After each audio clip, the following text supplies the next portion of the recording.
The Atlantic at dawn has always been a place of contradictions. It is at once majestic and menacing.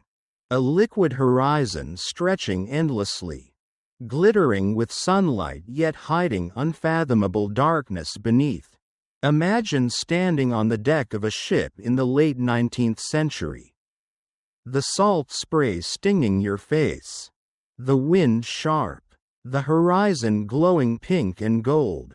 The ocean appears eternal. Yet in every rolling wave there is a reminder that human beings are fragile travelers upon an indifferent stage. Sailors have long said that the sea speaks. Sometimes it whispers with the lullaby of waves. Sometimes it howls with the rage of a storm. But in one particular stretch of water, sailors began to claim the ocean did something more. It called. And that call was not the soothing summons of adventure, but a darker beckoning, a lure that promised passage but too often demanded a price. That stretch of sea would come to be known as the Bermuda Triangle. Before it was a triangle, it was simply ocean, an expanse of water bounded roughly by Miami, Bermuda, and Puerto Rico. To mapmakers, it was no different from any other corner of the Atlantic. To merchants and explorers, it was merely a crossroads of trade winds and currents. But to sailors who ventured into it, especially in the centuries before radar and radio, the waters felt uncanny. Instruments misbehaved, compasses drifted, weather erupted without warning. Ships and men vanished. It was not until the 20th century that American newspapers would brand this zone with its now famous title. But even before that, whispers circulated in ports from Charleston to Havana. A name was not necessary for a reputation to grow. By the end of the 1800s, sailors were already lowering their voices in taverns when stories from those waters were told. Americans of the 19th century lived in a world that balanced between faith in science and awe at the unexplained. The frontier was still pushing westward. Railroads were binding the continent. The telegraph shrank distances.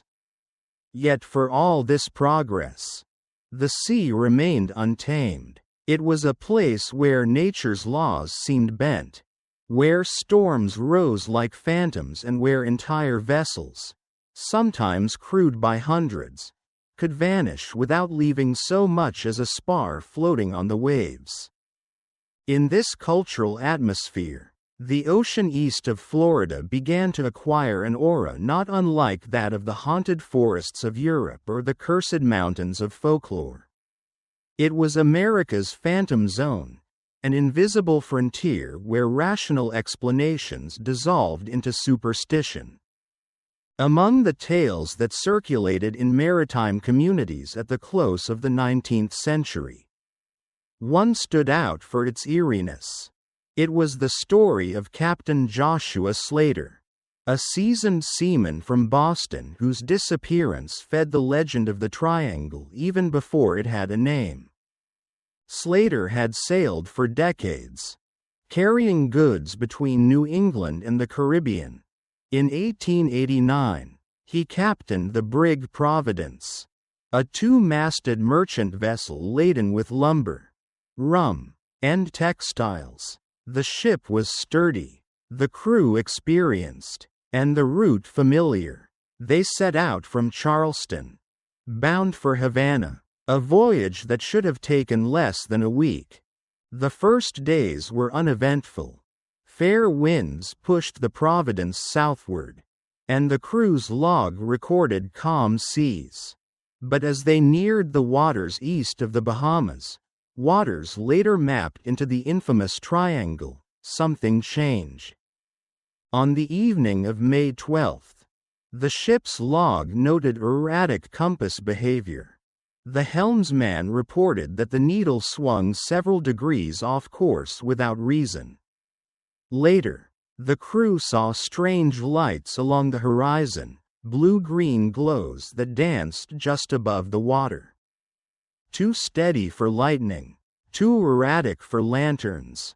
By midnight, the Providence transmitted a final signal via semaphore to a passing steamer. Compass unreliable. Seas restless. The steamer's crew watched as the brig faded into the night. That was the last anyone ever saw of Captain Slater and his men. Days passed, then weeks. The Providence never reached Havana. Search vessels scoured the straits and islands but found no wreckage. No cargo. No bodies. The ocean had swallowed the brig whole, leaving not even driftwood to tell its story. News of the Providence's disappearance traveled fast. Newspapers speculated wildly. Piracy. Mutiny. Sudden storm. Yet the absence of debris fueled darker rumors. In Boston taverns, sailors swore the sea itself had claimed Slater. In Charleston, whispers spread of a Devil's Sea, where compasses spun and ships melted into fog. For ordinary Americans, reading about such vanishings stirred a peculiar mix of dread and fascination. The country was modernizing rapidly. But here was proof, so it seemed, that mystery still lingered. The Atlantic had not surrendered all its secrets. Parents warned children that some waters were cursed. Preachers invoked divine wrath on sailors who dared tempt the devil's domain. And storytellers embroidered the tale of Captain Slater until it was no longer clear where fact ended and myth began. Why did this story endure? Perhaps because it resonated with something deep in the American psyche. The nation was founded on exploration, on the push toward horizons. Yet every horizon holds its shadows. The ocean east of Florida became a mirror for those shadows, a reminder that progress could not banish mystery. That beneath the rational surface of science lurked the irrational. Waiting. By the turn of the century, the legend of vanished ships like the Providence had woven itself into the cultural fabric. The region was acquiring an identity. Even if its name had not yet been coined, sailors still went. Of course, commerce demanded it, but many did so with a silent prayer. And when new ships and, later, planes disappeared in the same waters, Americans would look back to stories like Slater's and nod knowingly. The triangle had claimed another. Thus the tale begins. Not with modern radar blips or satellite searches, but with the raw terror of sailors staring at a horizon they could not trust. The Bermuda Triangle's legend was seeded in the 19th century, when the ocean still loomed larger than science and when a single vanished ship could spark imaginations across the nation. The triangle did not announce itself with fanfare. It whispered. It called, and America listened. For centuries, the Atlantic off Florida, Bermuda, and Puerto Rico was simply a busy corridor of wind and water. But in the mid-20th century, American media did what myth always requires. It gave the enigma a name. The term, Bermuda Triangle, first appeared in print in 1964. When writer Vincent Gaddis published an article in Argosy, a men's adventure magazine that specialized in tales of war, wilderness, and the unexplained, Gaddis described a vaguely triangular region in the Atlantic where ships and planes had vanished under strange circumstances. He painted the area as a maritime graveyard, a place cursed with magnetic anomalies, sudden squalls, and perhaps supernatural forces. The name caught on instantly.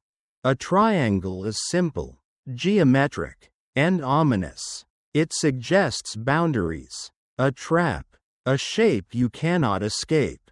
Within a few years, newspapers across the United States were printing headlines about the triangle, and the phrase entered everyday speech. But Gaddis had not invented the mystery. He had only crystallized it. Long before Argosy, sailors and locals had whispered about dangerous seas, phantom lights, and ghostly disappearances. The 20th century merely gave those whispers a banner under which to march into the American imagination. The American press of the 1950s and 1960s thrived on sensation. Stories of disappearances in the Atlantic, especially when U.S. military craft were involved, were too dramatic to resist. Journalists stitched incidents together into patterns. A missing Navy flight here, a vanished cargo ship there, and soon the region had a reputation that fed upon itself. Magazines amplified the tale with lurid illustrations. Ghostly ships swallowed by whirlpools. Aircraft tumbling into black clouds. Compasses spinning madly. Each article inspired letters from readers who shared half-remembered tales of uncles, cousins, or friends lost at sea. Whether fact or embellishment, the stories piled high enough to give the triangle its aura. The legend fit the cultural mood. Post-war America was entering the space age. Technology promised mastery of nature. Yet here was a patch of ocean-defying mastery, devouring machines and men alike. It was as though the Atlantic itself had chosen to mock American confidence. Yet the Bermuda Triangle was not entirely a 20th century invention. To understand why the idea resonated so strongly, we must look further back, to the indigenous peoples of the Caribbean and to the folklore carried by early explorers. The Taino, who inhabited the islands long before Columbus, told stories of evil spirits inhabiting the sea. Some waters, they believed, were patrolled by beings that lured canoes into storms or dragged fishermen beneath the waves. Their myths spoke of glowing orbs and trickster gods dwelling offshore, a cultural memory perhaps born of hurricanes and bioluminescent waters. The Carib people, fierce navigators of the Lesser Antilles, warned of regions where the ocean itself seemed alive. Oral tradition described whirlpools and sudden shifts in the sky that left voyagers lost. Though modern historians see these as references to natural phenomena, rip currents, squalls, and magnetic variation, the effect on European settlers was profound. The colonists absorbed these native warnings and folded them into their own seafaring superstitions. Sailors of the colonial era, whether Spanish galleon captains or English privateers, carried with them a European tradition steeped in omens. Black cats, red sunsets, St. Elmo's fire, all were seen as signs from beyond. When these mariners encountered the capricious Atlantic near the Bahamas, they found fertile ground for fear. By the 18th century, ship logs recorded sudden storms and navigational troubles in the region. Some captains described waters that glowed as if lit from within. Others spoke of compasses wavering inexplicably. To seamen already primed to see fate and fortune in every gust of wind. Such occurrences were not mere accidents of weather, they were manifestations of the supernatural. These accounts filtered back to American port cities, Charleston, Boston, New York, where stories of cursed waters mingled with tales of piracy and shipwreck. A body of maritime lore grew up around the Caribbean Sea and the Atlantic approaches. Long before anyone ever drew a triangle on a map. By the time Vincent Gaddis coined the phrase, Bermuda Triangle, Americans had already internalized the idea of perilous waters. The triangle became a symbolic space where all those half-forgotten fears could converge. Psychologists note that Americans, like all cultures, need places to deposit their anxieties. In the 19th century, the frontier had served as both a dream and a nightmare, a land of promise but also of savagery. By the 20th century, the frontier had closed, and the ocean remained one of the last vast unknowns. To imagine a haunted section of sea was to preserve the thrill of mystery in an age of reason. And so the triangle became not just a location but a phantom zone. A mental landscape where rational explanation gave way to dread. Every plane that vanished, every ship that failed to arrive, every compass needle that wavered reinforced the myth. It was as if the waters themselves were conspiring to resist human mastery. The timing of the Bermuda Triangle's rise was not accidental. In the 1960s and 1970s, America lived under the shadow of the Cold War. Nuclear submarines prowled the oceans. Spy planes crisscrossed the skies. Citizens were told to trust technology to defend them, even as they were warned of unseen threats from abroad. In such a climate, a story about an inexplicable, invisible danger lurking just off America's coast resonated deeply. The triangle was not a foreign enemy, yet it carried the same aura of menace. It suggested that danger could strike without warning, that not even advanced machines were safe. The idea mirrored the era's nuclear anxiety.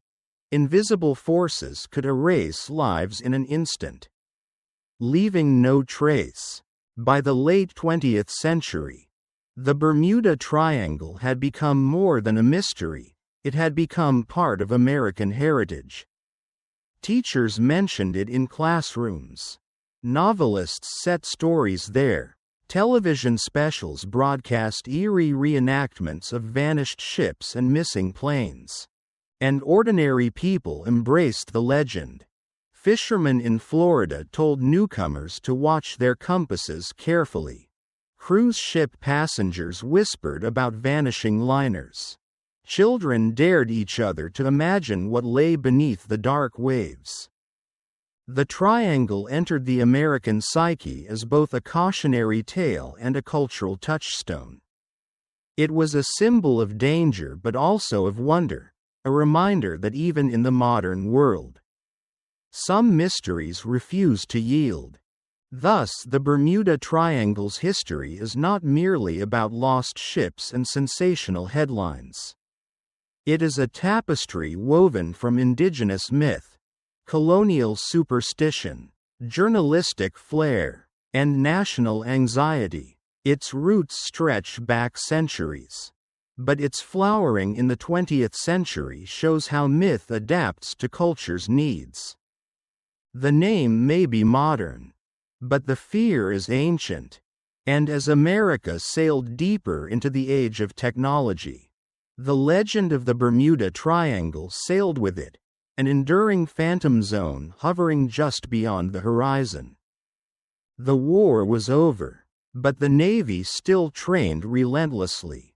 On December 5, 1945, at the Naval Air Station in Fort Lauderdale, Florida, 5 sleek Avenger torpedo bombers sat on the tarmac. Their mission that afternoon was routine, a navigation training flight known as Flight 19. The assignment was simple in theory. The squadron would fly east over the Atlantic, practice bombing runs, then turn north and west in a triangular loop before returning to base. The men were young, mostly veterans who had flown in the Pacific. But they were not in combat now. They were in their own backyard, under Florida's sun. Nothing suggested this flight would become one of the most enduring mysteries in American history. At 2:10 p.m., the 5 Avengers roared into the sky. Each carried a crew of 2 or 3, 13 men in total. Their leader was Lieutenant Charles C. Taylor, an experienced pilot but new to the Florida area. Weather reports were favorable. The Atlantic shimmered below, calm and blue. The first leg of the mission, eastward, bombing practice over the Hens and Chickens shoals, went smoothly. Witnesses saw the planes release their practice bombs in perfect formation. Then the squadron turned north, beginning the second leg of their triangular route. At 3:40 p.m., radio operators began picking up troubling messages. A pilot's voice, strained but controlled, broke over the static. "This is Fort 28. Both my compasses are out. I'm trying to find Fort Lauderdale. I'm over land, but it's broken. I'm not sure it's Florida." It was Taylor. His instruments were malfunctioning. Somewhere over the ocean, he had lost certainty of his position. In aviation, confidence is everything. Doubt can spiral into disaster. Ground stations tried to reach him. "Turn west, Captain. Fly west." But the responses were hesitant. Taylor was convinced he was over the Florida Keys, not east of the Bahamas. Believing himself south of base, he turned northeast, further out to sea. From 4 o'clock to 6 p.m., radio operators recorded fragments of conversation. They reveal not just technical confusion but the slow unraveling of discipline. "We can't tell where we are. Everything looks wrong. The ocean doesn't look as it should. Don't fly north. Fly west. Damn it. Fly west. We can't make out anything. We think we may be 225 miles northeast of base." The sun sank. Rain squalls swept in. Visibility collapsed. The Avengers, built for daylight strikes, had no radar. They were blind in the storm. At 6:20 p.m., the last transmission crackled. "All planes close up tight. We'll have to ditch unless landfall," when the first plane's fuel drops to 10 gallons. "We all go down together." Then silence. The Navy launched one of the largest search and rescue missions in history. Hundreds of ships, aircraft, and patrol boats scoured the Atlantic. But the Avengers were gone. No oil slick, no floating debris, no bodies. To compound the tragedy, one of the rescue planes, a massive PBM Mariner with 13 crew, exploded in midair that same evening. Seen by a passing tanker, all souls aboard were lost. To many Americans, it seemed the Triangle had not only swallowed Flight 19 but reached out to claim its pursuers. Newspapers across the country splashed headlines: "Navy planes vanish in Bermuda area." Reporters seized on every eerie detail. The compasses failing. The last words about the ocean looking strange. The absence of wreckage. For a nation still adjusting to peacetime, the story was haunting. These were not green recruits. They were combat veterans, men who had survived Japanese fire only to vanish in calm American waters. Their disappearance seemed to mock human mastery of technology. From the very beginning, theories abounded. 1. Navigation error. The official Navy report suggested that Taylor became disoriented, believed he was over the Gulf of Mexico. and led his squadron east into the Atlantic until fuel exhaustion. It was plausible. Human error compounded by faulty instruments. 2. Instrument anomalies. Others argued the compasses themselves truly malfunctioned. The Bermuda Triangle has long been said to harbor magnetic variation zones where compasses can point to true north instead of magnetic north. Confusing pilots. Was Taylor's confusion simply geography's cruel trick? 3. Sudden storms. Meteorologists pointed to squalls that arose that evening. In small aircraft, heavy rain and low clouds can quickly overwhelm. Perhaps the squadron ditched in rough seas, sinking too quickly to leave debris. 4. More exotic ideas. But as the legend grew, wilder theories spread. Some whispered of alien abductions. Others suggested the planes flew into a rift in space-time, swallowed by another dimension. Popular books claimed the ocean itself might hide remnants of Atlantis with technologies that disrupted aircraft. Flight 19 became the centerpiece of Bermuda Triangle lore because it embodied every element of mystery. Skilled men lost. Radio transmissions that hinted at confusion beyond logic. A vast search yielding nothing. A rescue plane destroyed.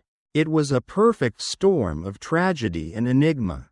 For Americans of the 1940s and 1950s, the event became proof that the Triangle was real. Even decades later, documentaries replay those crackling transmissions. And audiences still shiver. Families of the lost men never received closure. Without wreckage, without graves, they lived with uncertainty. Some clung to rational explanations, others to more supernatural ones. The vanishing squadron became almost ghostly, pilots forever flying in the American imagination. Caught between sky and sea. In Fort Lauderdale, memorials honor them. Veterans remember them as comrades. But to the wider public, they remain the Bermuda Triangle's most haunting figures. A squadron swallowed whole by the ocean's veil. Flight 19 was more than a tragedy.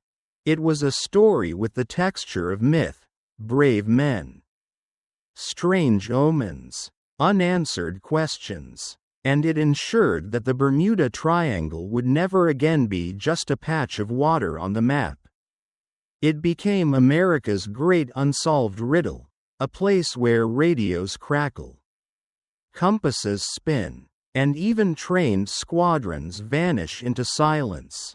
Airplanes vanish in hours, but ships, massive, ironclad, crewed by hundreds, are not supposed to simply disappear. They leave wreckage, oil slicks, lifeboats. They leave survivors. Yet in the waters of the Bermuda Triangle, the ocean seemed capable of swallowing entire leviathans without a trace. No case illustrates this better than the disappearance of the USS Cyclops, the Navy's great ore carrier. In 1918, she was enormous for her time. A colossus of steel 542 feet long, capable of carrying more than 10,000 tons of cargo. The Cyclops was a workhorse of the U.S. Navy, ferrying coal and ore during the First World War. In March 1918, she departed Brazil laden with manganese ore. Bound for Baltimore, on board were over 300 men, sailors, officers, and passengers. The Atlantic crossing should have been routine. But after leaving Barbados on March 4, Cyclops simply vanished. No distress signal, no wreckage, no survivors. When weeks passed without her arrival, the Navy launched an unprecedented search. Ships combed the Caribbean and the Atlantic approaches. Nothing. The Cyclops had gone down in history as America's single largest loss of life in a non-combat naval incident, and yet no one could explain how a steel giant could dissolve into silence. Speculation ran wild. Was it German sabotage? Mechanical failure? A freak storm? But even storms leave wreckage. And so the legend grew. The triangle had devoured her. In retrospect, fragments of her final days hint at unease. Witnesses in Barbados noted she sat unusually low in the water, heavy with ore. Some crewmen complained of mechanical troubles. Yet Captain George Worley, an enigmatic figure whose command style was controversial, insisted the ship was fit for sea. As she steamed northward, the horizon must have stretched endlessly. The crew unaware that history would erase them. The last confirmed sighting of the Cyclops was of her silhouette fading against the Atlantic dusk. Then nothing, only a silence that endures more than a century later. If the Cyclops was tragedy, the case of the Carroll A. Deering was terror. She was a 5-masted schooner, launched in 1919, carrying coal from Norfolk to Rio de Janeiro. On January 31, 1921, the Coast Guard found her aground on the shoals of Cape Hatteras. Her sails were set, her galley was stocked, the crew's personal belongings were on board.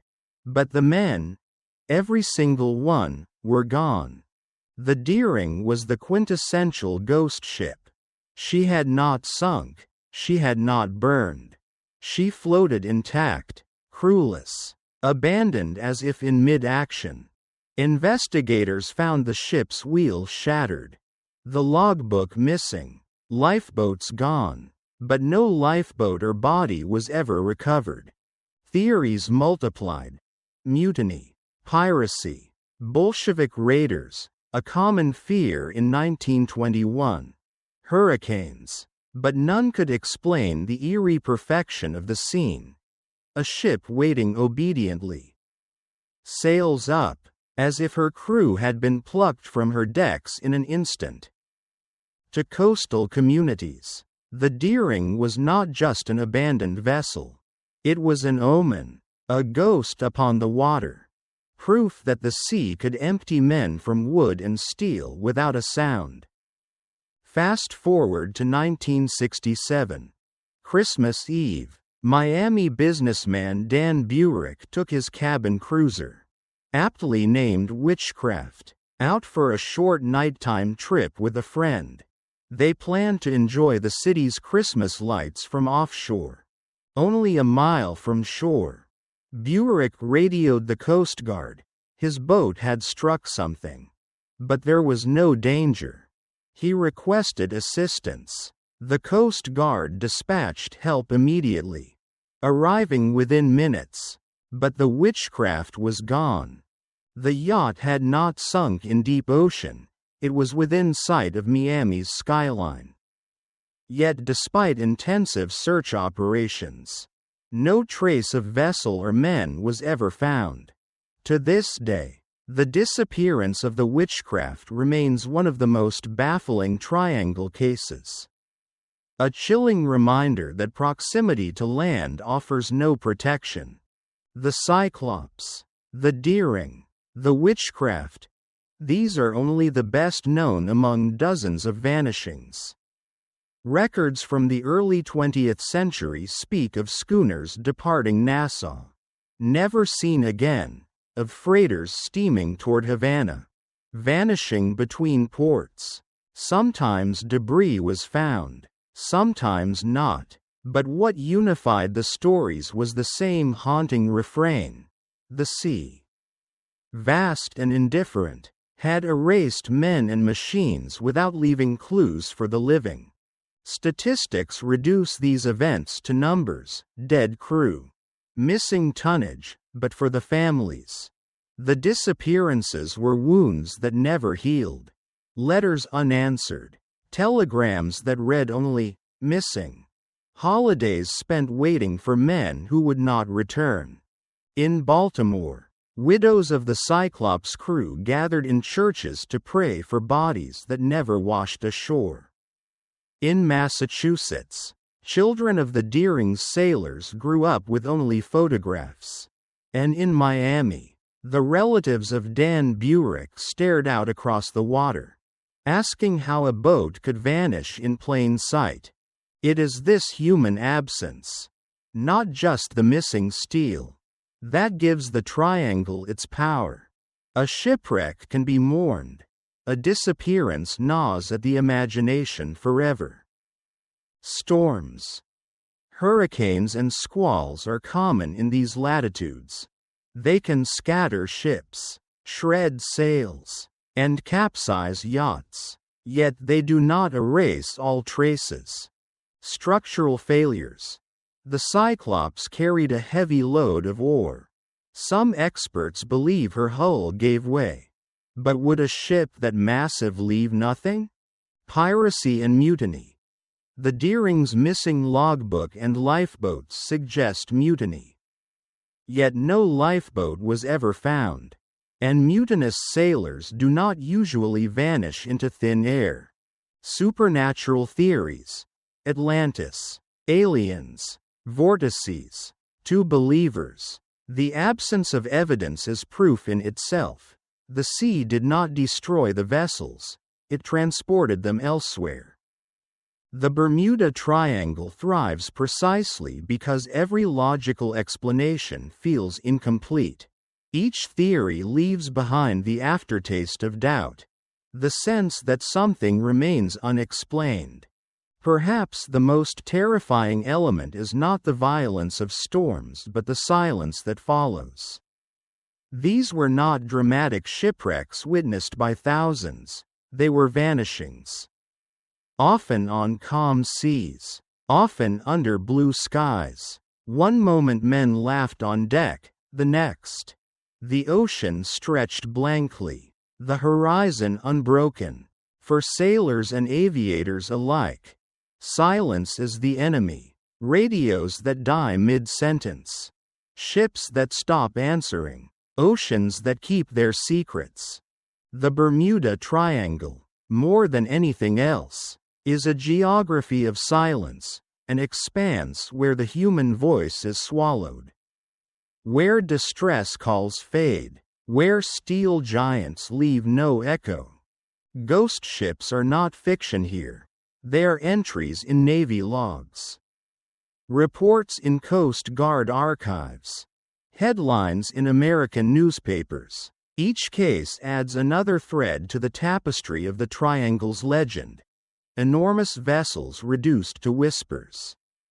Intact schooners emptied of men. Yachts erased from waters within sight of shore. The Bermuda Triangle does not always rage. More often, it is silent, and in that silence, America has found one of its most haunting mysteries, oceans that do not roar but whisper. Ships that do not sink but vanish. For decades, the Bermuda Triangle was framed as a theater of the supernatural. Ghost ships, alien abductions, lost civilizations. The headlines were irresistible, the stories chilling. But scientists, geologists, oceanographers, meteorologists, are a stubborn tribe. They resist mystery, searching instead for measurable causes. By the 1970s, the pushback began. The triangle, they argued, was not a gateway to another dimension, but a crucible of natural forces, forces deadly enough on their own. One of the most striking theories emerged from geology. Beneath the seafloor of the continental shelves around the Bahamas lie deposits of methane hydrate, a crystalline form of natural gas trapped in frozen lattices. When disturbed by shifting tectonic plates, underwater landslides, or rising temperatures. These hydrates can destabilize. Methane gas then erupts into the water, reducing its density. A ship caught in such a plume might suddenly lose buoyancy, sinking like a stone. In the 1990s, scientists at Australia's Monash University ran tank experiments. A model ship floating on water dropped instantly when methane bubbles flooded the tank. The effect was chilling. Steel did not matter. Tonnage did not matter. Buoyancy was gone. Applied to the Bermuda Triangle, the theory suggests that sudden methane releases could swallow vessels like the USS Cyclops without warning. Even aircraft might be affected, their engines choking as they flew through a methane cloud rising into the sky. But critics point out that no mass methane eruptions have been documented in the Caribbean. Such releases are more common in the Arctic or near continental shelves like Siberia. Without direct evidence, the methane theory remains tantalizing but unproven. From the very beginning, compasses played a central role in triangle lore. Pilots reported their needles spinning. Sailors spoke of instruments going crazy. Science does offer explanations. The Earth's magnetic field is not uniform, it varies by region. Most compasses point not to true north but to magnetic north, which drifts over time. Navigators must adjust for this variation, called declination. The Bermuda Triangle sits near one of the places where magnetic north and true north align. In these rare, agonic lines, compasses can appear deceptively accurate, yet to an inexperienced navigator, the absence of expected variation may itself cause error. Furthermore, magnetic anomalies can arise from mineral deposits under the seafloor. Local variations may tug on compass needles, introducing confusion. To modern scientists, there is no mystery here, only physics. Yet for a disoriented pilot over endless ocean, a few degrees of error can mean hundreds of miles off course. Oceanographers often point to the Gulf Stream, one of the most powerful currents on Earth, flowing like a river within the sea. It moves billions of gallons per second, racing from the Gulf of Mexico along Florida's coast and across the Atlantic. A vessel disabled in its path can be carried away astonishingly fast. Debris from a sinking may scatter beyond search zones within hours. For rescue teams, this means wreckage disappears, not because it has been erased by supernatural forces, but because the ocean itself is a conveyor belt. The Gulf Stream also fuels weather. Warm waters meet cool air, spawning sudden squalls and hurricanes. Ships in the age before satellites had little warning. What seemed like calm seas could transform into walls of wind and water in minutes. Thus, the Gulf Stream offers a sobering explanation. The triangle is not cursed. It is simply a crossroads of some of Earth's most dynamic forces. Meteorologists emphasize another factor: the sheer volatility of the region's atmosphere. The Bermuda Triangle lies where tropical systems breed. Thunderstorms form almost daily in summer. Hurricanes sweep through regularly, even outside hurricane season.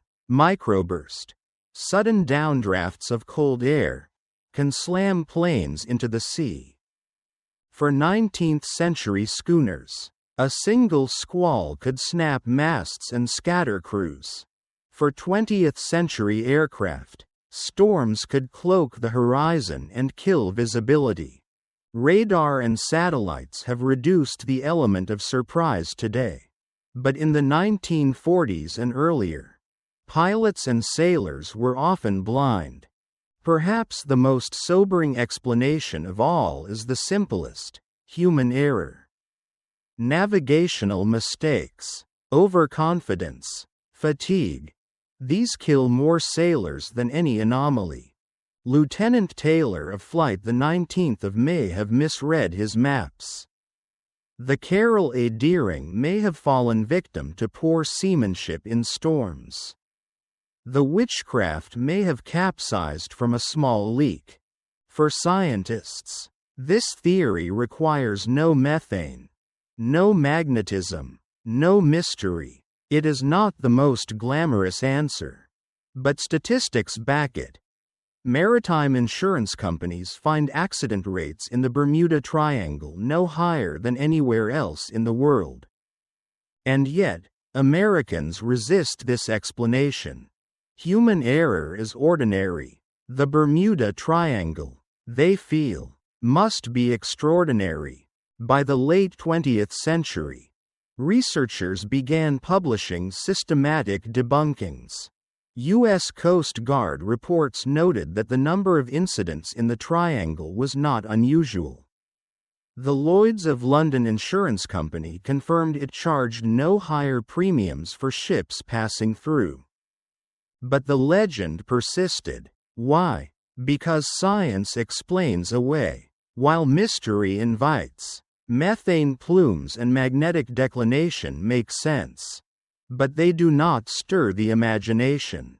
A ghost ship does. A vanishing squadron does. What is striking is not that American scientists dismissed the triangle, but how they did so.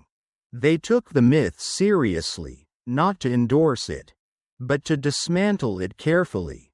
In classrooms, professors explained Gulf Stream dynamics. On television, meteorologists illustrated squalls.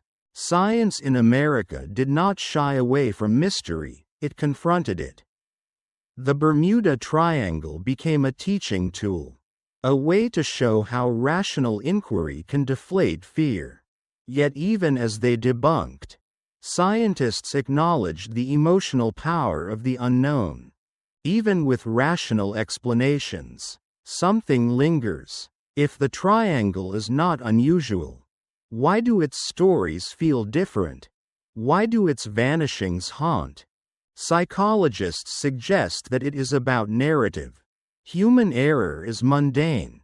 Supernatural forces are cinematic. A missing ship anywhere else is tragedy.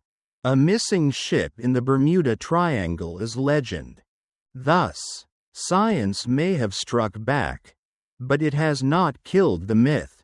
Instead, the two coexist, data on one side, imagination on the other, locked in a dance across American culture. The Bermuda Triangle is not an unsolved equation. To scientists, it is a place where methane may bubble, where compasses may falter, where storms may brew, where men may err. Nothing supernatural is required. Yet the very need for science to explain so thoroughly shows the triangle's power. It provoked investigation, inspired experiments, and forced Americans to ask, how much of mystery is nature? And how much is our own longing to believe? In that sense, the science does not end the story, it enriches it, reminding us that the ocean's greatest trick is not what it hides, but how deeply it makes us want to know. The Bermuda Triangle is more than geography, it is an idea. An invitation to imagine, where science draws lines, legend spills over. For half a century, countless books, television specials, and late-night radio shows have asked the question Americans secretly crave. What if the impossible is real?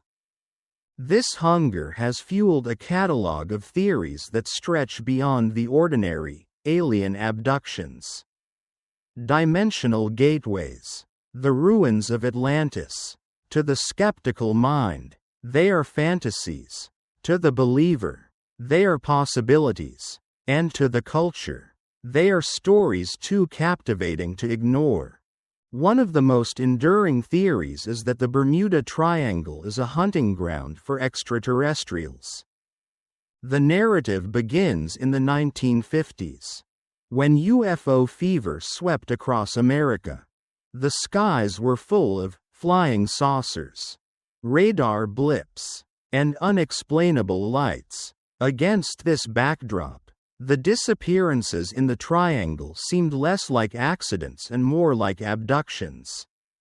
Writers suggested that alien craft, operating from underwater bases deep beneath the Atlantic, were responsible for seizing planes and ships. The silence of Flight 19, the vanishing of the Cyclops, the ghostly emptiness of the Carol A. Deering, all could be explained if crews were taken. Not lost. A man named Charles Berlitz, whose 1974 bestseller The Bermuda Triangle Electrified America gave this theory a wide audience. Berlitz hinted at intervention from intelligences beyond Earth. He quoted sailors who had seen glowing disks over the horizon. He noted that radar often went blank in the area, as if scrambled by advanced technology. To skeptics, these stories were recycled UFO tales, pasted onto a maritime mystery. But to readers, they carried the thrill of cosmic drama. The idea that the ocean hid not only danger but contact with another world was irresistible. Another theory pushes the triangle into the realm of physics, exotic. Speculative physics. What if the Bermuda Triangle is a natural stargate, a wormhole through which matter slips between dimensions?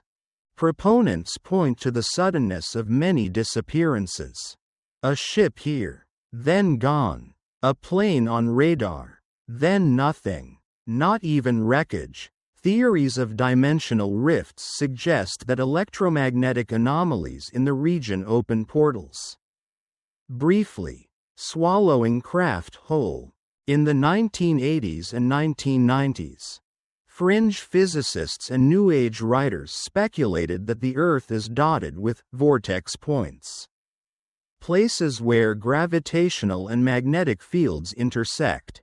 The Bermuda Triangle, they argued, is one such node. Here, space-time itself thins. Pilots have claimed strange experiences, sudden fogs that shimmered with light, instrument dials spinning, horizons collapsing into void. Some described a sensation of tunneling, as if flying through a corridor of mist. Most survived, shaken but alive. For paranormal theorists, these were glimpses of the doorway.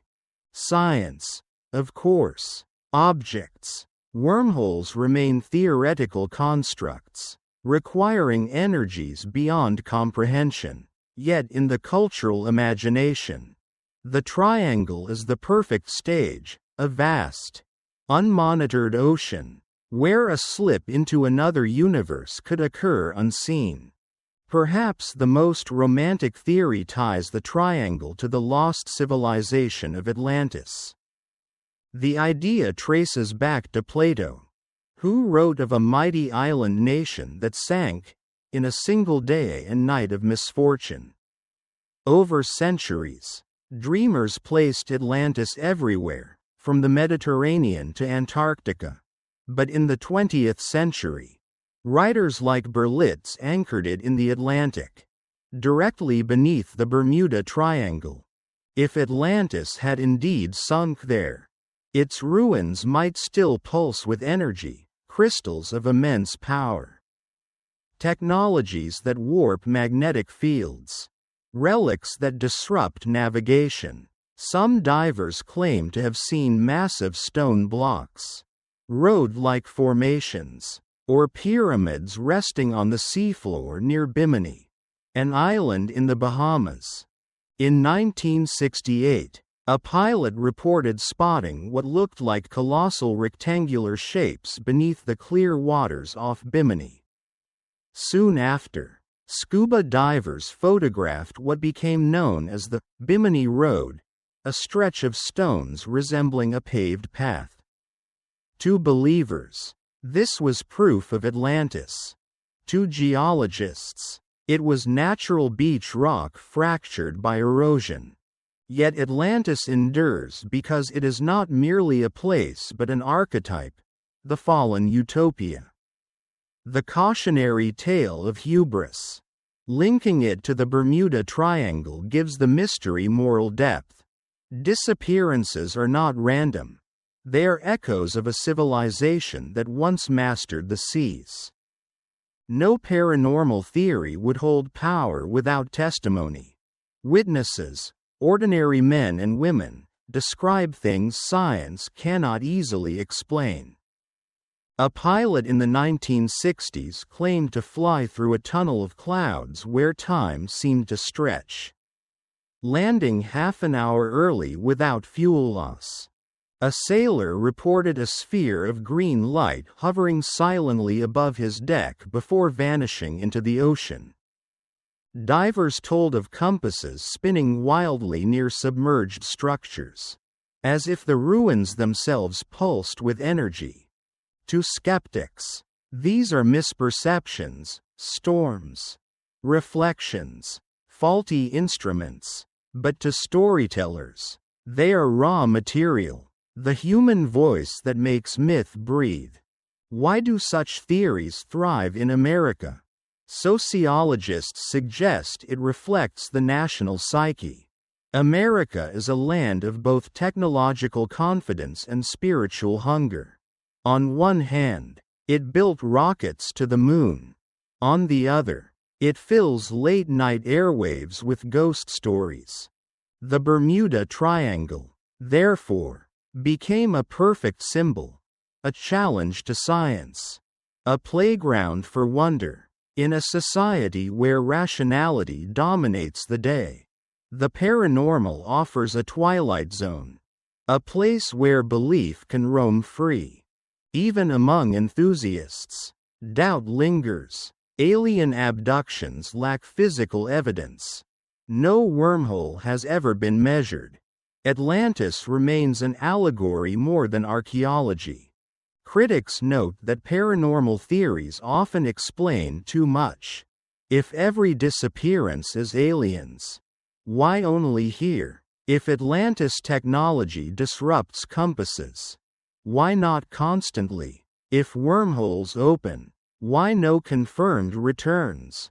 The absence of wreckage is often cited. Yet oceanographers remind us that the seafloor is vast and unmapped. Planes vanish in other parts of the world without inspiring interdimensional speculation. Thus, the Bermuda Triangle becomes less about proof and more about possibility. Ultimately, these theories endure not because they are proven, but because they are compelling. They transform loss into epic. A shipwreck becomes an alien abduction. A vanished plane becomes an interdimensional slip. A storm becomes Atlantis' awakening. They provide meaning where the sea offers none. And for Americans raised on pulp novels, comic books, and sci-fi cinema, the Triangle's paranormal theories align perfectly with the culture's appetite for wonder. The Bermuda Triangle may not be a gateway, a landing site, or a sunken empire, but the very fact that people imagine it so speaks volumes. Paranormal theories are mirrors. They reflect our hopes for contact, our fears of vanishing, our longing for lost worlds. Science can explain the storms, the currents, the errors, yet the paranormal keeps the legend alive, ensuring that the triangle is not merely ocean, but myth, an ocean of imagination as boundless as the waters it covers. In the dance between skepticism and belief, The Bermuda Triangle survives not as a solved puzzle, but as a stage for the most audacious theories humanity dares to dream. Most tales of the Bermuda Triangle end in silence. Ships vanish. Aircraft never land. Families wait for calls that never come. Silence, in fact, is the triangle's cruelest signature. But every so often, there are voices. Voices of those who lived to tell what they saw. Their accounts are rare, but they are precious, because they illuminate the mystery from the inside, and though skeptics dismiss them as exaggerations, these stories resonate deeply, because they do what statistics cannot, they feel. In 1970, Bruce Gernon, a pilot flying his Beechcraft Bonanza from Andros Island to Florida, reported an encounter unlike any he had ever experienced. The flight began under clear skies. But over the ocean, a strange cloud formation appeared, a massive, elongated tunnel of vapor, with little room to turn back. Gernon entered. Inside, he described the sensation of acceleration, as though propelled by invisible currents. His instruments went haywire. His compass spun. The walls of the cloud glowed with a greenish hue. Minutes later, he emerged over Miami, far earlier than his flight time should have allowed. He believed he had passed through some kind of electronic fog, a phenomenon that defied navigation and bent time. To physicists, this sounded like a mix of storm turbulence and instrument error. But to the public, Gernon's story carried the ring of the uncanny. A man who flew through a corridor in the sky and came out altered. A Bahamian freighter captain, interviewed in the 1980s, described sailing near the Exuma Sound when the night turned otherworldly. Above the horizon, a pulsating blue-green light appeared, spreading across the sky like a curtain. The crew felt static electricity prickling their skin. Compass needles jittered. The light descended, bathing the deck in eerie glow. For several minutes, the ocean itself seemed to shimmer, as though the ship were floating above glass instead of water. Then, as abruptly as it had come, the phenomenon vanished. Meteorologists might call it St. Elmo's fire, a plasma discharge common in storms. Yet the captain swore there was no storm that night. To him, it was not weather but a visitation, something vast and sentient, brushing against his ship.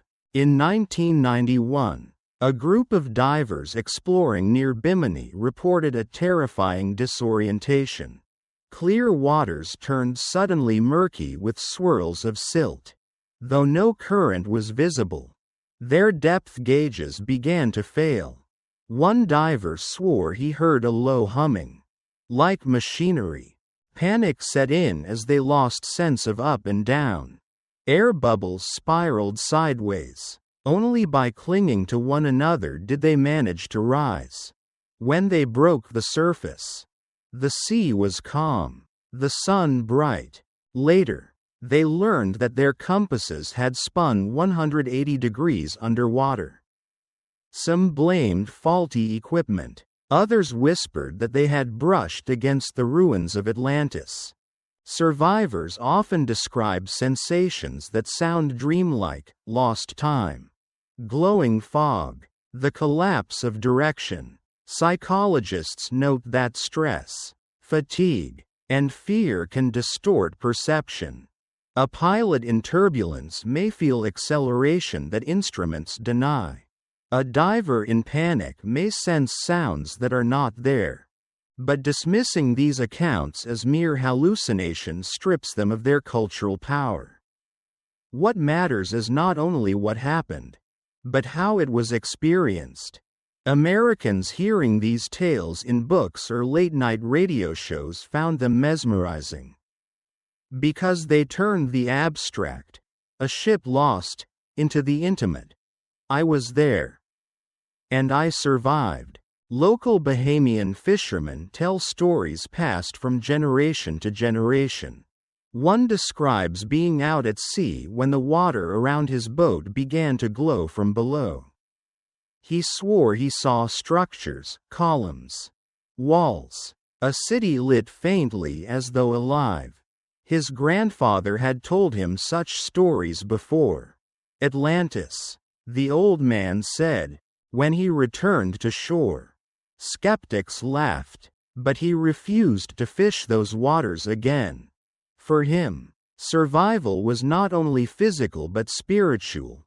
He had glimpsed something forbidden and lived to retreat.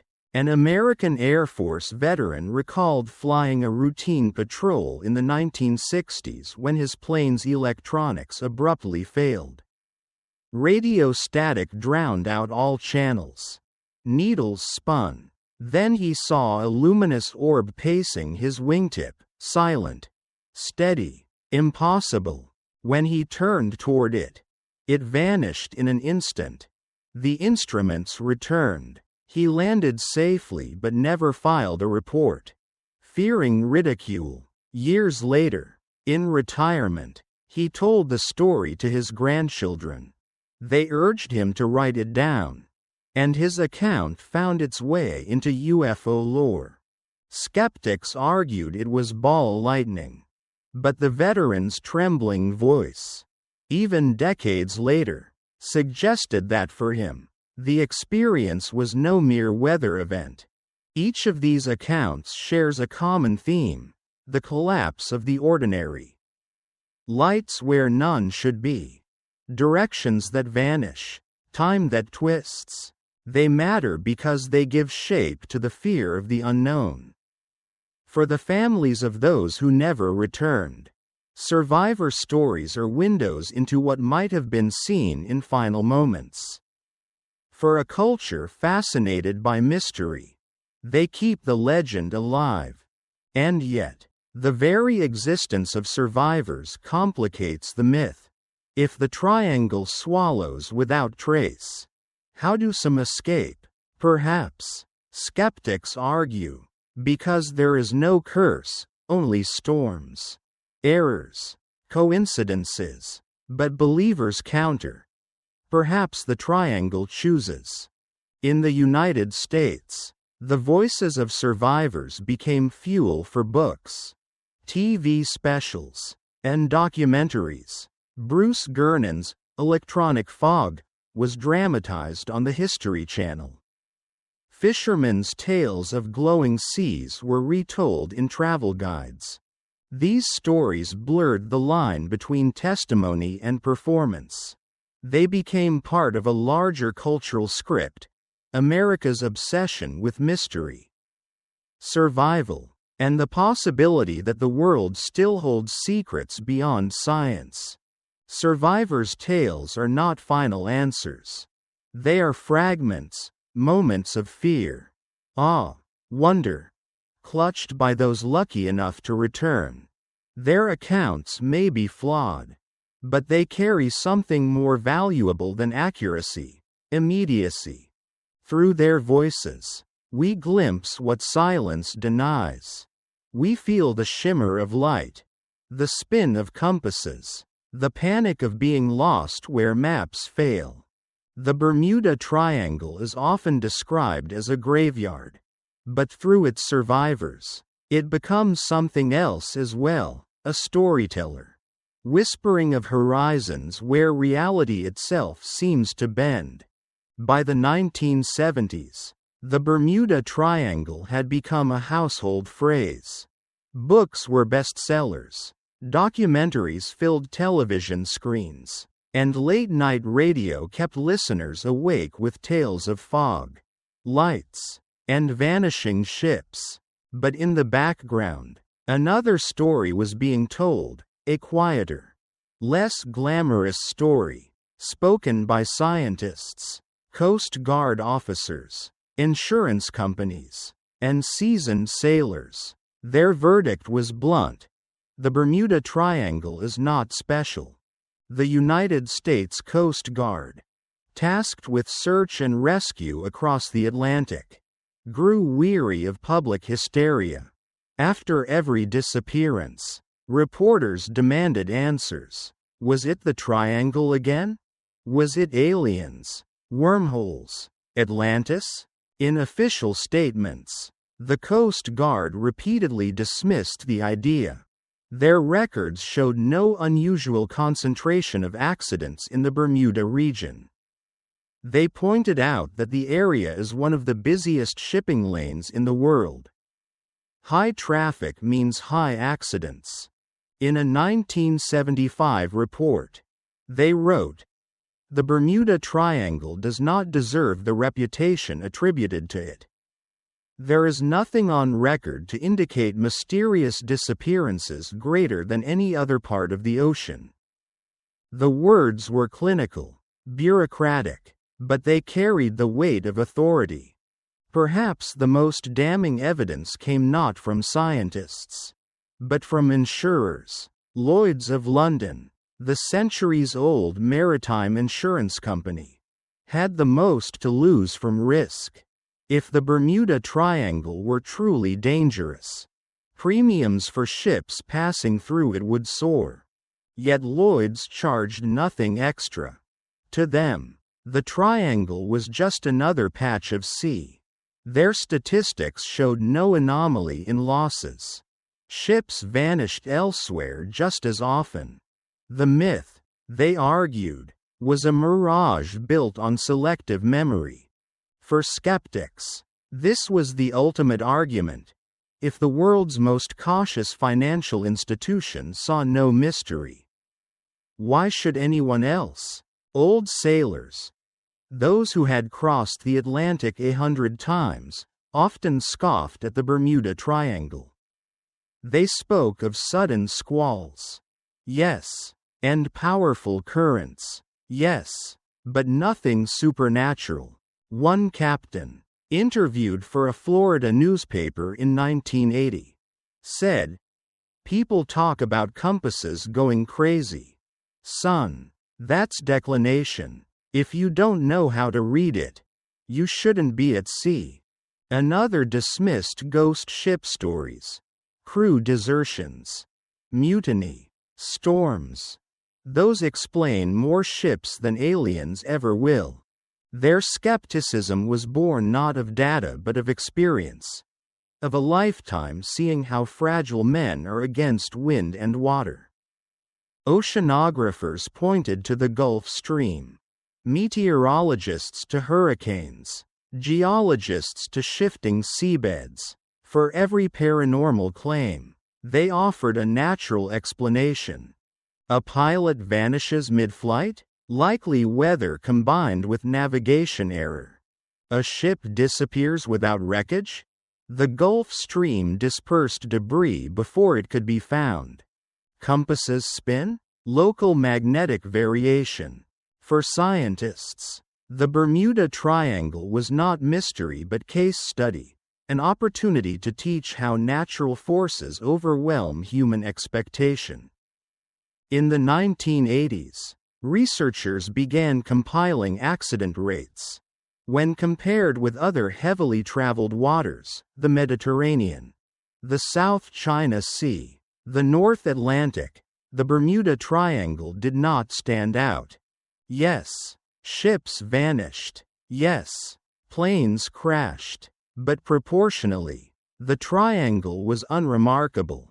One 1987 U.S. National Oceanic and Atmospheric Administration (NOAA) study concluded, there is no evidence that mysterious disappearances occur with any greater frequency in the Bermuda Triangle than in any other large, well-traveled region of the world.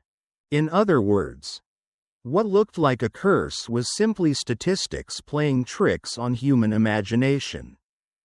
Yet skeptics faced a frustrating challenge. Their voices did not sell. A scientist explaining magnetic declination cannot compete with a ghost ship glowing in the night. A Coast Guard officer citing accident rates cannot rival a pilot describing a tunnel of green fog. American media, always hungry for spectacle, tilted toward mystery. Paranormal specials drew ratings. Skeptical reports drew yawns. Thus, the debate became lopsided in the public imagination. Even when debunkers were right, they were rarely heard. By the late 20th century, some skeptics grew openly hostile. They accused triangle writers of fabrication, sloppy research, even fraud. Larry Kush, a librarian and pilot, published The Bermuda Triangle Mystery, solved in 1975, meticulously re-examining each famous case. He found errors everywhere.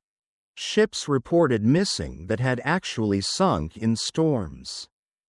Planes said to vanish in calm weather that had in fact flown into hurricanes. His conclusion was blunt. The mystery is nothing more than a manufactured myth. For enthusiasts, Kush's book was infuriating. For skeptics, it was vindication. What emerged was less a debate over facts than a clash of worldviews. Believers wanted wonder. Skeptics wanted order. Believers told stories of glowing fog. Skeptics cited barometric pressure. In America, this clash played out in talk shows, magazines, classrooms. Children devoured triangle books at libraries. Teachers sighed and explained Gulf Stream currents. The legend fed the heart, while the data fed the mind. Despite their evidence, skeptics never succeeded in burying the Bermuda Triangle. Why? Because mystery, once released, cannot be caged. Even when told the triangle is no deadlier than any other ocean. People still shiver when they fly over it. Even when shown accident charts. They prefer the poetry of vanishings. Skeptics underestimated the human appetite for myth. They won the data war but lost the cultural one. The skeptic's view is essential. It grounds the legend, drags it from fantasy into fact. It reminds us that the ocean's dangers are real enough without aliens or wormholes. But skepticism, though powerful, is unsatisfying. To say, "There is nothing special," does not make the Bermuda Triangle disappear from imagination. Instead, it sharpens the divide between what we know and what we wish could be true. The Bermuda Triangle, then, survives not because skeptics are wrong, but because humans crave more than correctness. They crave mystery. By the mid-20th century, the Bermuda Triangle had sailed far beyond the ocean. It was no longer just a geographic location on nautical charts, it was a cultural symbol. In America, it became a shorthand for mystery, for vanishing acts, for the unknowable. The triangle entered the bloodstream of pop culture. And once there, it transformed into something larger than the sum of its legends. The 1960s and 70s were fertile ground for sensational stories. Television was becoming the hearth of the American family. Paperback books lined drugstore shelves. Radio kept commuters entertained on long drives. Into this fertile soil, the Bermuda Triangle dropped like a seed, and it sprouted fast. Charles Berlitz's The Bermuda Triangle, 1974, became a publishing phenomenon. It sold over 20 million copies worldwide. Berlitz's dramatic prose and suggestion of aliens, Atlantis, and time warps electrified readers. For many Americans, Berlitz's book was their first encounter with the triangle, and it stuck. Soon, newsstands brimmed with imitators. Magazines ran lurid cover stories. Illustrations showed planes spiraling into glowing seas. Ships swallowed by whirlpools. The triangle wasn't just reported, it was performed. Film and television magnified the legend. In 1977, the movie The Bermuda Triangle hit theaters, blending suspense, supernatural forces, and doomed sailors. Though not a critical darling, it cemented imagery of fog and vanishing vessels into pop culture. Steven Spielberg's Close Encounters of the Third Kind, 1977, went further, suggesting Flight 19, the squadron lost in 1945, had been abducted by aliens.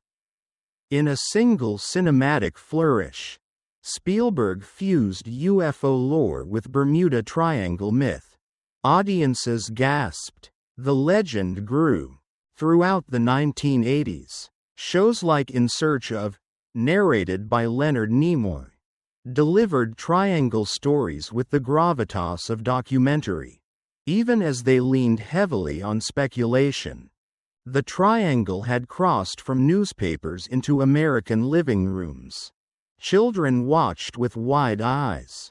Parents, half skeptical, half intrigued, kept watching anyway. By the 1990s, cable television gave birth to a new genre, the paranormal documentary. Networks like the Discovery Channel and the History Channel thrived on mysteries that mixed fact with legend. The Bermuda Triangle became a staple. Each special offered dramatic reenactments. Actors in Navy uniforms shouting into failing radios. Storm clouds closing in. Compasses spinning wildly. A narrator's deep voice would pause before asking, "What happened to them?" These shows rarely solved anything. But that was the point. The triangle was entertainment, a riddle without an answer. Perfect for television. Beyond Berlitz, the triangle seeped into novels and young adult fiction. Writers used it as a portal, a metaphor, a stage for adventure. Children's mystery series like The Three Investigators and Hardy Boys dropped their young heroes into Bermuda Triangle plots. Adult thrillers turned the triangle into a gateway to Atlantis or a cover for government experiments. Even serious literary fiction occasionally invoked it, as a shorthand for disappearance, loss, or the void of the unknown. In classrooms, students swapped triangle paperbacks under their desks, reading stories that mixed ocean lore with the flavor of science fiction. Even music did not escape. Pop and rock musicians referenced the triangle in lyrics, using it as metaphor for love lost, danger, or the lure of the forbidden. Reggae and calypso artists from the Caribbean, living in the shadow of the myth, wrote songs weaving local rhythms with global fascination. For Americans, the Bermuda Triangle was both exotic and strangely familiar, a tropical mystery close enough to Florida to feel personal, yet distant enough to be romanticized. Saturday morning cartoons could not resist. The Bermuda Triangle appeared in episodes of Scooby-Doo, DuckTales, Johnny Quest, and countless others. In these shows, the triangle became a playground for imagination. Haunted ships, portals, monsters, and ancient civilizations all lurked there. Comic books, too, embraced it. Marvel and DC both ran stories involving heroes battling villains or crossing dimensions inside the triangle. For kids leafing through colorful panels, the triangle was as real as Gotham City or Asgard. By embedding itself in children's media, The legend secured its future audience. Why did pop culture seize on the triangle so fiercely? Because it offered something rare, a modern myth. In an age of satellites and science, Americans still craved wonder. The Bermuda Triangle filled the same cultural role as dragons or enchanted forests once did. It was a frontier of imagination. And unlike fairy tales, it had the allure of truth. It was real geography. You could point to it on a map. That blend, fact and fantasy fused together, was irresistible. By the 2000s, the Bermuda Triangle's cultural status was so strong it spawned parody. Comedians joked about lost car keys being swallowed by the triangle. Cartoons showed characters avoiding Florida vacations for fear of vanishing. Even skepticism became part of the humor. People knew the triangle was exaggerated, but they also knew everyone else knew the story. That shared knowledge made it a cultural shorthand.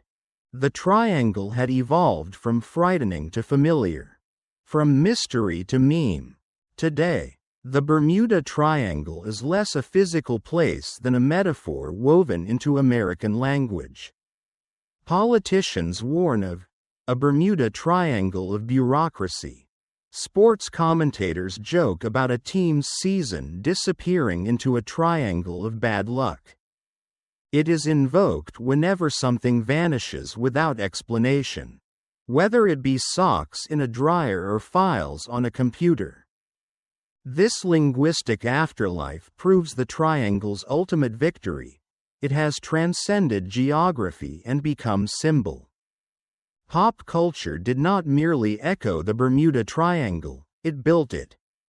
Without Hollywood's glow, Berlitz's bestsellers, television reenactments, and comic book adventures, the triangle might have remained a niche curiosity.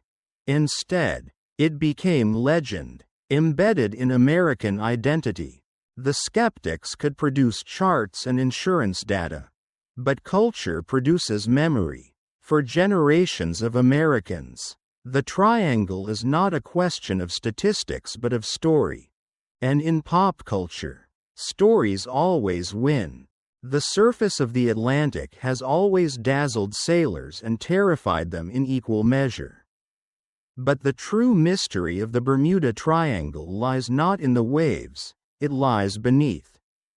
The ocean floor in this region is among the most dramatic on Earth, sheer cliffs plunging into darkness, undersea mountains, yawning trenches, and shifting sands. It is here, far from sunlight, that modern explorers have turned their gaze.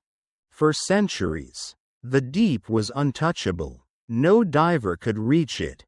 No ship could map it.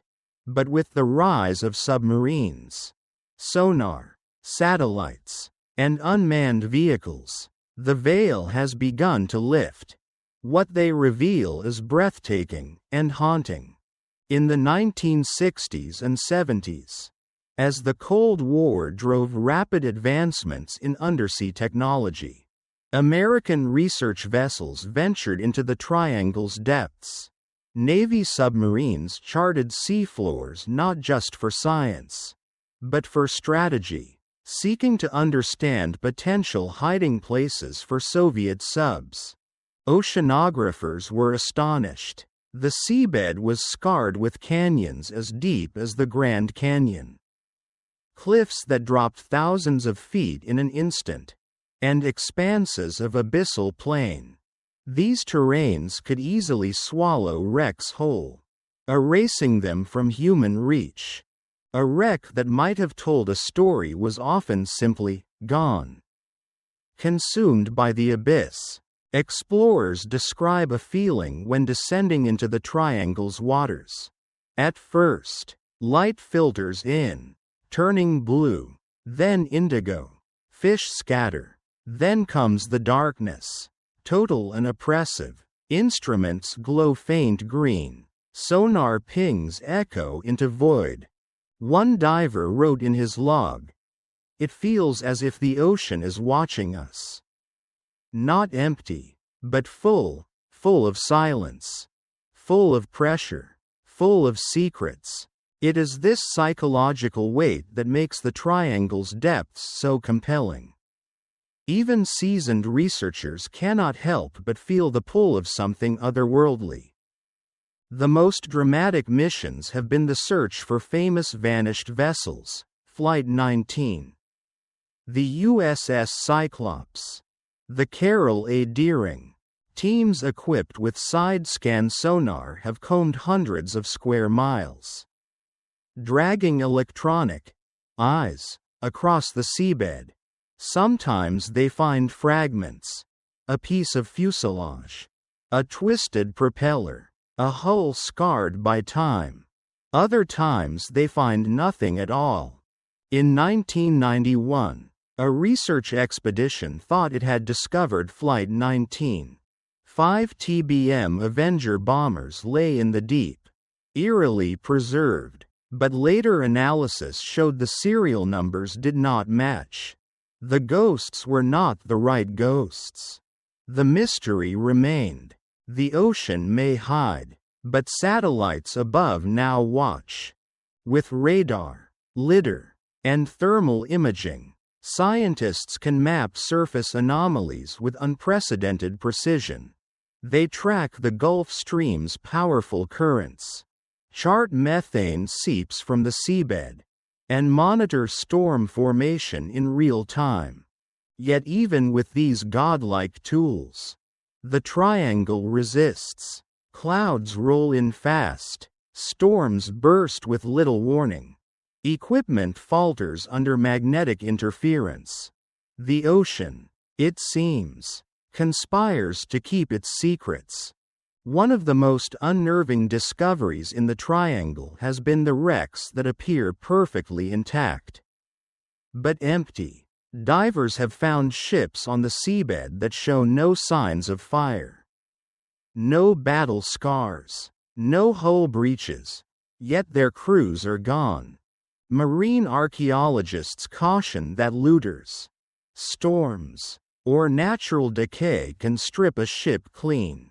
But for storytellers, such wrecks are catnip, fueling speculation of vanishings too neat to be natural. The silence of these wrecks, the way they lie in eerie repose, feels almost theatrical, as if staged by the sea itself. The deepest trenches of the Bermuda region plunge over 27,000 feet. At such depths, the pressure is crushing, over 8 tons per square inch. Light never reaches. Temperatures hover near freezing. Here, robotic submersibles have filmed strange life forms, transparent creatures with glowing organs, fish with jaws like traps, crustaceans scuttling across alien plains. For many viewers, these creatures themselves seem as bizarre as any myth. The thought lingers: if nature can create such monsters, perhaps it can create mysteries too. For explorers, the act of going down is not just physical, it is existential. Each dive is a confrontation with mortality. They speak of the uncanny quiet, the way sound seems swallowed, of the feeling that the deeper you go, the further you are from human history, entering a space untouched by time. Some return exhilarated, others confess to nightmares. One submariner told National Geographic, at 15,000 feet, "I felt as if we weren't supposed to be there, as if we had trespassed. And yet, technology marches on. Autonomous underwater vehicles, AUVs, now map seafloors with laser precision. Artificial intelligence interprets sonar data. Drones swarm the surface, feeding scientists endless streams of information. With each year, the unknown shrinks. The triangle's shadows grow thinner. But no matter how much is revealed, something always escapes. A missing plane, an unexplained signal, a wreck too deep to recover. The more we uncover, the more the triangle seems to recede into mystery, as if forever staying one step ahead. Ultimately, these expeditions are not just about the sea. They are about us. The Bermuda Triangle becomes a mirror. Our satellites, submersibles, and sonars are tools. But the real descent is into human imagination. We descend looking for closure, for answers, for reassurance that the world is knowable. And yet, the triangle refuses to surrender that comfort. Into the Depths is not only the story of technology probing the ocean, but of humanity confronting its oldest fear, the unknown. In the glow of instrument panels, in the hum of sonar, in the endless silence of the deep, we glimpse both progress and limitation. We can map the seabed, yet not erase the legend. We can find wrecks, yet not silence the whispers. The Bermuda Triangle remains what it has always been, a depth not only of water, but of wonder. The Bermuda Triangle is not simply a patch of sea bordered by Miami, Puerto Rico, and Bermuda. It is, above all else, an idea, a shape carved not only on maps, but in the human imagination. When Americans hear the phrase, Bermuda Triangle, they rarely think of coordinates. They think of something larger. A region where rules collapse, where logic bends, where human beings confront the vast and the unknowable. This symbolic weight is what has given the triangle its staying power. Long after skeptics declared it ordinary, long after statistics flattened its anomalies, the triangle endured, because it had ceased to be a location. It had become a metaphor. At its core, the triangle taps into one of humanity's oldest fears, the sea as devourer. For sailors of antiquity, the ocean was alive, filled with monsters, sirens, and whirlpools. The triangle resurrects this primal terror for modern Americans. Here, in an age of satellites and space travel, is a reminder that nature can still swallow us whole.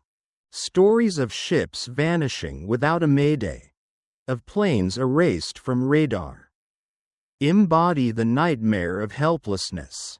They whisper that no matter how advanced our technology, we remain fragile.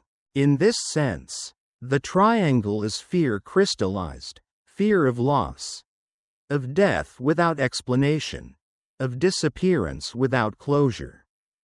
But the symbol cuts both ways. The very same qualities that terrify also enchant. For many, the Bermuda Triangle is not a place to avoid, but to dream about. Its mysteries invite imagination. Perhaps lost pilots live on in hidden dimensions. Perhaps alien civilizations leave fingerprints here. Perhaps Atlantis waits beneath the waves. This wonder reflects the American spirit of exploration. Just as pioneers once gazed westward, so do dreamers gaze into the triangle, longing to cross its boundary, to glimpse what lies beyond certainty. The triangle is not merely a threat, it is a promise. That mystery has not yet died. Psychologists argue that the Bermuda Triangle functions as a mirror. What people see in it depends on what they carry inside. The fearful see chaos and death. The curious see adventure. The spiritual see signs of higher powers. The skeptical see a test of reason against myth. It reflects not the sea, but the soul. This explains why Americans continue to argue about it, write about it, and dream about it. The triangle tells us less about the Atlantic and more about ourselves, our anxieties, our desires, our need for meaning in randomness. American culture thrives on paradox. It hungers both for security and for mystery. It builds aircraft carriers and space stations, yet fills theaters with films about haunted houses and unsolved riddles. The Bermuda Triangle satisfies both hungers. It threatens safety, but it does so from a distance, close enough to be thrilling, far enough to be safe. You can fly over it on vacation, tell stories about it at dinner, and still make it home alive. It is, in a sense, the perfect American myth. Danger packaged as entertainment. Sociologists point out that the Bermuda Triangle rose to prominence during decades of uncertainty. The 1960s and 70s brought Vietnam, Watergate, the Cold War. Trust in institutions faltered. People sought explanations for a world that felt unstable. The triangle offered a symbolic arena for these anxieties. Here was a place where planes and ships vanished, just as trust and certainty seemed to vanish in society. In this light, the triangle is not just an oceanic puzzle, but a cultural metaphor for instability itself. Why cling to myths when facts are available? Because myths serve psychological survival. The Bermuda Triangle allows Americans to process chaos by wrapping it in narrative. Instead of random accidents, we get mysteries. Instead of meaningless loss, we get stories of portals, aliens, Atlantis. These stories soften reality. They transform the brutal unpredictability of nature into a script we can discuss, debate, and pass on. In this way, the triangle functions like folklore, America's modern sea monster, haunting not fjords or rivers, but airline routes and shipping lanes. Perhaps the greatest strength of the triangle is symbol is its refusal to resolve. Every time scientists propose an explanation, methane, magnetism, storms, the public yawns. But every time a new story of vanishing emerges, attention spikes again. Mystery thrives on incompleteness. The Bermuda Triangle is powerful precisely because it resists closure. It is not a solved riddle, it is an eternal question mark. And human beings, especially Americans, are drawn to question marks more than to periods. Children learn of it through cartoons and novels. Teenagers debate it late at night, whispering about vanishings. Adults watch documentaries or shake their heads skeptically. Seniors remember the media frenzy of the 1970s. Each generation encounters the triangle in its own way, but all keep it alive. It serves as cultural glue, a shared story passed down like a campfire tale. Even if young Americans no longer believe literally, they know the legend, and knowing it binds them to a national imagination. The Bermuda Triangle is no longer just a place. It is a symbol of fear, of wonder, of the human psyche itself. It frightens us by reminding us of our fragility. It delights us by promising that mystery endures. It reflects our anxieties, our desires, our contradictions, and above all, it reminds us that the ocean, like the mind, still holds depths beyond measure. To speak of the Bermuda Triangle is to speak of ourselves, creatures forever caught between the craving for safety and the hunger for mystery. The sun sets over the Atlantic, and for a moment the sea seems to hold its breath. The waves catch fire with gold and crimson, then fade into indigo. Darkness arrives softly, like a velvet curtain, and with it the feeling that somewhere out there, beyond the horizon, mysteries still wait. The Bermuda Triangle has been mapped, measured, argued over, debunked, and sensationalized. It has been conquered by satellites and submarines, dissected by skeptics, and immortalized by dreamers. And yet, after all of this, one fact remains. It is still here. Still a question. Still a whisper. Still a shadow on the American imagination. We know the history, the legends of native tribes, the newspaper frenzy of the 20th century, the best-selling books that turned accidents into myths. We know the tragedies, Flight 19, the Cyclops, the Carol A. Deering, and countless unnamed ships whose crews vanished into the dark. We know the science, methane eruptions, magnetic variations, rogue waves, the unforgiving power of the Gulf Stream. We know the psychology, how fear and wonder intertwine, how humans crave mystery as much as certainty. We know the culture, the films, the songs, the cartoons, the endless reimaginings that made the triangle more legend than location. We know so much, and yet we do not know enough. For every theory, a counterpoint. For every explanation, a gap. Meteorologists say it is storms. But why do storms sometimes take ships without trace, while others limp home battered but alive? Oceanographers speak of currents, but why do some wrecks vanish completely, leaving not a single lifeboat or body? Skeptics invoke statistics, but why does the triangle remain more famous than any other stretch of ocean? The silence between theories is where the mystery breathes. Perhaps the truth is that the Bermuda Triangle is not a puzzle to be solved, but a story to be lived. The ocean does not answer in plain words. It answers in fragments. A torn logbook, a bent propeller, a distress call cut short, a radar echo swallowed by static.